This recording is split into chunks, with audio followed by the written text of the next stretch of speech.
வணக்கம். இது கரு டிவி. நான் உங்கள் கரு ஜெயஸ் மணிமாறன். இன்னைக்கு நம்ம சாமானியன் அரசியல் பார்வையில் என்ன பார்க்க போறோம்னா, காலையில் ஒரு 5:30 மணி இருக்கும்.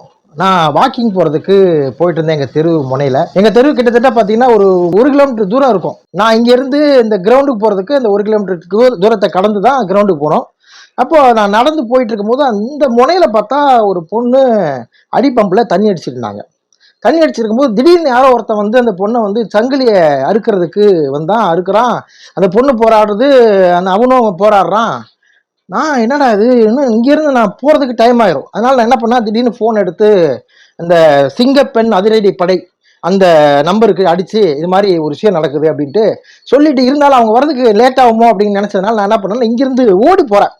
ஏதாவது அந்த பொண்ணை காப்பாற்றுறதுக்கு முயற்சி பண்ணாலும் ஓடி போகிறேன். ஓடி போயிட்டு இருக்கேன். கொஞ்சம் தூரம் கூட போல, அதுக்குள்ளே சிங்கப்பெண் அதிரடி படை வந்துருச்சு. வந்து டப்புன்னு அடிச்சாங்க. அந்த பையனை தூக்கி போட்டுட்டு அந்த பொண்ணை பாதுகாப்பா வீட்டுக்கு அனுப்பிட்டாங்க. எனக்கு ஆச்சரியமாச்சு, என்னடா இது இப்படி ஒரு முன்னேற்றம். சிங்கப்பெண் அதிரடி படை திட்டத்தை விஜய் அவர்கள் தொடங்கி வைத்த நாள்லயே இப்படி ஒரு பெரிய அதிசயம் நடந்துருச்சு அப்படின்ட்டு, இது எப்படியாவது இன்னைக்கு வந்து சோசியல் மீடியால பேசணும் அப்படின்னு நினைச்சுக்கிட்டே இருக்கும்போது திடீர்னு வந்து என் பையன் வந்து எழுப்பி விட்டான். அப்பா எந்திரிங்கப்பா, என் மணி 8 ஆச்சுன்னு எழுப்பி விட்டான். அப்பதான் நினைச்சேன், கனவு அது. இப்படி ஒரு திட்டத்தை உருவாக்கி அது வந்து நிறைவேறிச்சுன்னு சந்தோஷப்பட்டு கொஞ்ச நேரம் ஆகலங்க, பையன் எழுப்புனதுனால கனவு கலைஞ்சு போச்சு.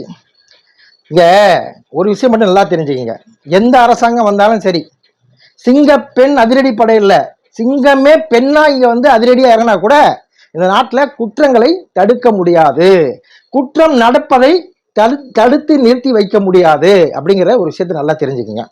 சரிடா, கனவு கண்டோம், ஒருவேளை இந்த கனவு நினைவாகும். ஆனால் காலையில கனவு கொண்டா இந்த கனவு பழிக்கும் அப்படின்னு சொல்லுவாங்க. முதல்வர் விஜய் அவர்கள் இன்னைக்கு வந்து சிங்கப்பெண் அதிரடி படையை தொடங்கி வைக்க போறாரே, அப்போ அந்த நிகழ்வை பார்ப்போன்னு அப்படி சோசியல் மீடியா தேடி பார்த்தா, சிங்கப்பெண் அதிரடி படை அந்த விழாவை தொடங்கி வைப்பது திடீர் ரத்து அப்படிங்கிற ஒரு நிகழ்ச்சி நான் சோசியல் மீடியால பார்த்தேன். ஷாக் ஆயிடுச்சு. என்னடா அது, பகல் கனவு பழிக்கும்னாங்க, நம்மளோட சந்தோஷம் அந்த கனவோடே கலைஞ்சு போச்சே அப்படின்னு வருத்தப்பட்டுட்டு, ஏன்டா முதல்வர் விஜய் அவர்கள் இந்த சிங்கப்பெண் அதிரடி படை திட்டத்தை தொடங்கி வைக்கிறத ரத்து பண்ணாரு அப்படின்னு நான் ஒரு ஆய்வுல, அண்ணனோட அடி வருடிகள் இருப்பாங்கல்ல, அவருக்கு எது எடுத்தாலும் முற்று கொடுப்பாங்கல்ல, அவங்க சேனல்லாம் அப்படி தேடி பார்த்தேன். ஏன்னா எங்க அண்ணன் இந்த விழாவை தொடங்கி வைக்கிறதுக்கு காவல்துறை வந்து அனுமதி தரல, அதனால இந்த காவல்துறையை கண்மையாக வண்டிக்கிறோம் அப்படின்னு ஏதாவது போட்டிருப்பாங்களோ அப்படின்னு தேடினேன். தம்பிகளா, அப்படி எதுவும் பதிவை போட்டுறாதீங்களான்னு மனசுக்குள்ள நினைச்சுக்கிட்டே தேடினேன். ஏன்னு கேட்டீங்கன்னா, இன்னைக்கு காவல்துறை இருக்கிறதே உங்க அண்ணன் கையில தான்.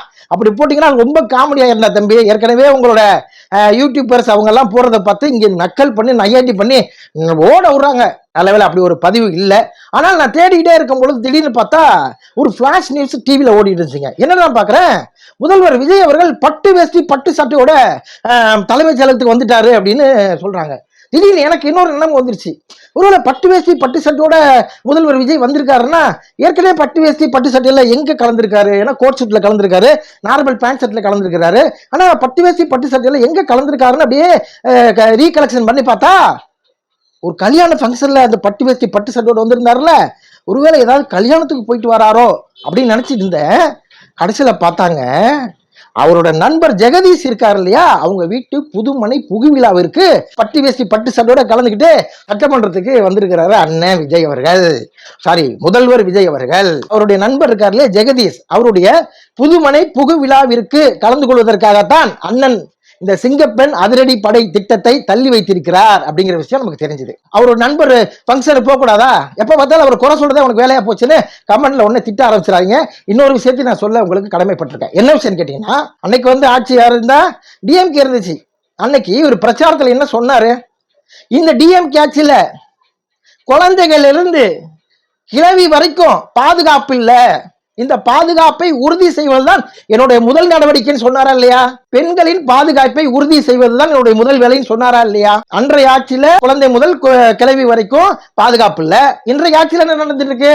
இன்னைக்கு நியூஸ் கூட இப்படி ஒரு நியூஸ் பார்த்தேன் நானு. ஒரு 65 வயது மூதாட்டி வாக்கிங் போகும்போது அவரை வந்து கற்பழிக்கிறதுக்கு முயற்சி பண்ணிருக்கானுங்க 2-3 பேர் சேர்ந்து. பதவியேற்ற அன்னைக்கே வந்து அவருடைய தொண்டர் குழந்தைய வந்து சாக்லேட் கொடுத்து ஏமாத்தினாரு. இந்த ஆட்சியிலும் குழந்தைகள் முதல் கிழவி வரை பாதுகாப்பு இல்லாம தான் இருக்கு. என்னுடைய முதல் வேலையே பெண்களின் பாதுகாப்பை உறுதி செய்வதுதான் சொன்ன முதலமைச்சர், அவர் முதல்வராக கலந்து கொள்ளக்கூடிய சிங்கப்பெண் அதிரடி படை திட்டத்தை தொடங்கி வைக்காமல் அவருடைய நண்பரோட புதுமனை புகுவிழாவுக்கு போயிட்டு வரார்.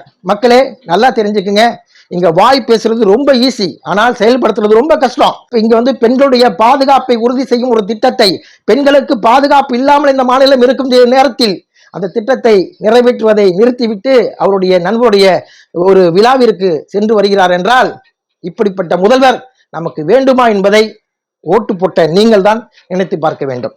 ஏன்னா நீங்க ஓட்டு போட்டதுனால ஓட்டு போடாத என்னை மாதிரி பல பேர் இதனால் பாதிக்கப்படுகிறார்கள். ஆனால் பெண்கள் பாதுகாப்பை உறுதி செய்வதற்கான நடவடிக்கை விஜய் அவர்கள் விரைவில் எடுக்க வேண்டும். இந்த சிங்கப்பெண் அதிரடி படை திட்டத்தை ஏன் இன்றைக்கு தொடங்கி வைப்பதை தள்ளி வைத்தீர்கள் என்ற காரணத்தை விஜய் அவர்கள் சொல்லியாக வேண்டும். நன்றி, வணக்கம்.